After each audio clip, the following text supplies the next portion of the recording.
នេះគឺជាដិតប្រាសាទបុរាណខ្មែរដែលបានបាត់បង់ទៅឲ្យប្រទេសសៀម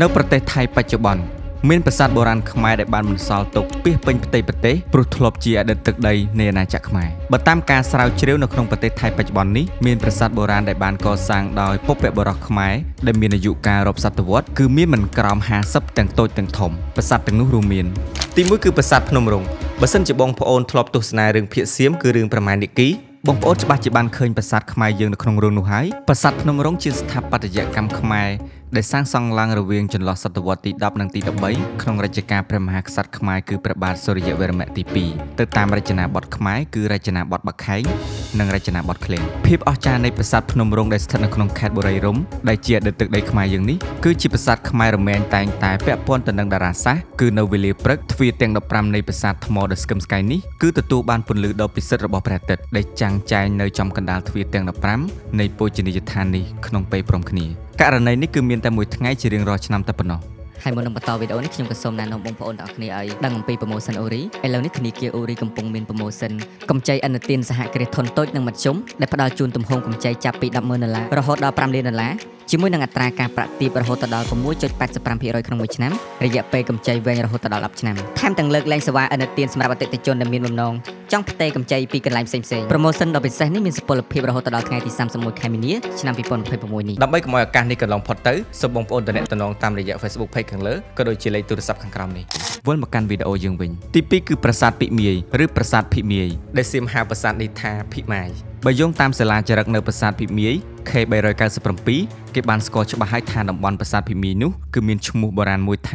វិមាយៈគឺជាអតីតក្រុងបុរាណខ្មែរមួយដែលយើងស្គាល់ថាវិមាយៈបុរាណប្រាសាទភិមាយកសាងពីសតវត្សទី11ដល់សតវត្សទី12បច្ចុប្បន្នប្រាសាទនេះស្ថិតក្នុងខេត្តនគររាជសីមាចង់បានផ្ទះក្នុងក្តីស្រមៃឬចង់បង់ផ្ដាច់កម្ចីទិញផ្ទះកម្ចីលំនៅឋានរបស់ធនាគារអូរីផ្ដល់ជូន promotion ដ៏ពិសេសអនុម័តរហ័សងាយស្រួលជាមួយនឹងការបញ្ចុះអត្រាការប្រាក់ពិសេសរហូតដល់ 6.70% ក្នុងមួយឆ្នាំទំហំកម្ចីធំចាប់ពី$20,000រហូតដល់$1,000,000រយៈពេលកម្ចីវែងរហូតដល់20ឆ្នាំនិងឥតគិតថ្លៃសេវាឥណទានសម្រាប់អតិថិជនដែលមានបំណងបង់ផ្ដាច់កម្ចីលំនៅឋានពីបុរីឬបង់ផ្ដាច់កម្ចីដែលមានស្រាប់ promotion ដ៏ពិសេសនេះមានសុពលភាពរហូតដល់ថ្ងៃទី31ខែមីនាឆ្នាំ2026សម្រាប់ព័ត៌មានបន្ថែមសូមទំនាក់ទំនងតាមរយៈលេខទូរស័ព្ទទី3គឺប្រាសាទស្ដុកកក់ធំគឺជាប្រាសាទខ្មែរបុរាណដែលស្ថិតនៅក្នុងស្រុកអារ៉ាញ់ខេត្តស្រះកែវប្រទេសថៃដែលមានទីតាំងចម្ងាយប្រមាណ2គីឡូម៉ែត្រពីព្រំដែនប្រាសាទនេះធ្វើអំពីថ្មភក់និងថ្មបាយក្រៀមកសាងឡើងនៅពាក់កណ្ដាលសតវត្សទី11គឺឆ្នាំ1052នៃគ្រិស្តសករាជសម្រាប់ឧទ្ទិសដល់ព្រះឥសូរដែលស្ថិតក្នុងរាជព្រះបាទឧទយាទិត្យវរ្ម័នទី2សម្រាប់អ្នកសិក្សាស្រាវជ្រាវប្រវត្តិសាស្ត្រខ្មែរអ្នកណាក៏ស្គាល់ឈ្មោះប្រាសាទនេះដែរទោះបីជាពួកគាត់បានទៅដល់ឬក៏មិនបានទៅដល់ប្រាសាទនេះក្តីនោះក៏ដោយសារតែឈ្មោះដ៏ល្បីល្បាញនៃសាលាចារឹកដែលគេបានរកឃើញនៅក្នុងប្រាសាទនេះនាចុងសតវត្សទី19គឺសាលាចារឹកស្ដុកកក់ធំ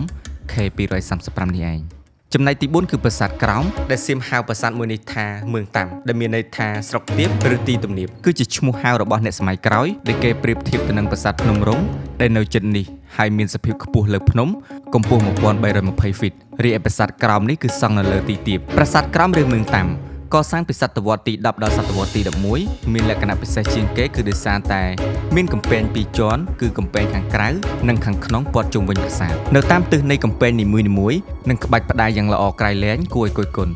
់បុរាណដ្ឋានដ៏ស្រស់ស្អាតមួយនេះគឺមានរាង4ជ្រុងទ្រវែងមានប្រាង្គធ្វើអំពីឥដ្ឋចំនួន5និងមានស្រះទឹកព័ទ្ធជុំវិញប្រាសាទហើយប្រាសាទនេះគឺស្ថិតក្នុងខេត្តបុរីរំទី5គឺប្រាសាទប្រាង្គកំពូល3ដែលសៀមហៅប្រាសាទមួយនេះថាសាមយ៉តដែលកសាងឡើងនៅចុងសតវត្សទី12ដល់ដើមសតវត្សទី13ប្រាសាទប្រាង្គកំពូល3ឬប្រាសាទព្រួញ3គឺងាយស្រួលក្នុងការសម្គាល់ដោយប្រាសាទនេះគឺមានកំពូល3ឬក៏ប្រាង្គ3បានកសាងឡើងដោយថ្មបាយក្រៀមបូកពីក្រៅដោយបាយអស្ថាបត្យកម្មខ្មែរនាសម័យអង្គរដ៏ល្អឯកគ្មានពីរនេះគឺជាការបង្ហាញអំពីបច្ចេកទេសដ៏ប៉ិនប្រសប់របស់ខ្មែរនាសម័យព្រះបាទសូរ្យវរ្ម័នទី1ទី6គឺប្រាសាទវត្តកំពង់លែងក៏ជាប្រាសាទខ្មែរដែលសាងសង់ឡើងនៅចុងសតវត្សទី12ដូចគ្នាដោយប្រាង្គប្រាសាទនេះក៏សាងឡើងដោយថ្មបាយក្រៀមឆ្លាក់យ៉ាងល្អិតល្អន់ចំនួន4ព័ទ្ធជុំវិញដោយជញ្ជាំងដែលបង្ហាញអំពី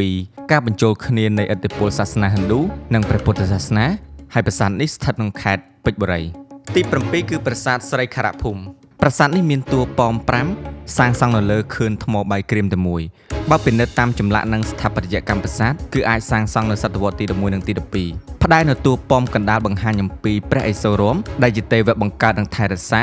ក៏ដូចជាបំផ្លាញពិភពលោកបច្ចុប្បន្នប្រាសាទនេះគឺស្ថិតក្នុងខេត្តសុរិន្ទទី8គឺប្រាសាទនាងរងជាស្ថាបត្យកម្មខ្មែរនៅសម័យមហានគរដែលមានទីតាំងស្ថិតនៅក្នុងស្រុកនាងរងខេត្តនគររាជសីមាទី9គឺប្រាសាទភូមិសម្បូរកាលពីអតីតកាលគឺស្ថិតក្នុងខេត្តស្រីសកេតនៃអាណាចក្រខ្មែរមុនសម័យលង្វែកទី10គឺប្រាសាទស្ដេចសឹងគឺជាស្ថាបត្យកម្មខ្មែរដែលកសាងឡើងនៅរវាងសតវត្សទី11និងទី12នៅក្នុងរាជព្រះបាទសូរ្យវរ្ម័នទី1ដែលបច្ចុប្បន្ននេះស្ថិតនៅក្នុងខេត្តកញ្ចនបុរីប្រទេសសៀមទី11គឺប្រាសាទភ្នំវ៉ាន់ស្ថិតនៅក្នុងខេត្តនគររាជសីមាដែលសៀមហៅប្រាសាទមួយនេះថាប្រាសាទភ្នំវ៉ាន់ប្រាសាទភ្នំវ៉ាន់ត្រូវបានកសាងឡើងនៅសតវត្សទី11នៅក្នុងរចនាបថឃ្លាំងនិងអង្គរវត្តដែលប្រាសាទមួយនេះប្រហែលជាកសាងឡើងនៅលើប្រាសាទចាស់ដែលកសាងតាមរចនាបថព្រះគោដែលគេបានរកឃើញផ្ដាច់នៅទីនោះនិងសាលាចារឹកដែលរៀបរាប់អំពីព្រះបាទយសោវរ្ម័នទី1ហើយប្រាសាទមួយនេះក៏គេចាត់ទុកថាជាប្រាសាទហិណ្ឌូដំបូងគេហើយក្រោយមកបានកែប្រែជាប្រាសាទព្រះពុទ្ធសាសនាហើយក៏ត្រូវបានចាត់ទុកថាជាប្រាសាទហិណ្ឌូខ្មែរធំជាងគេទី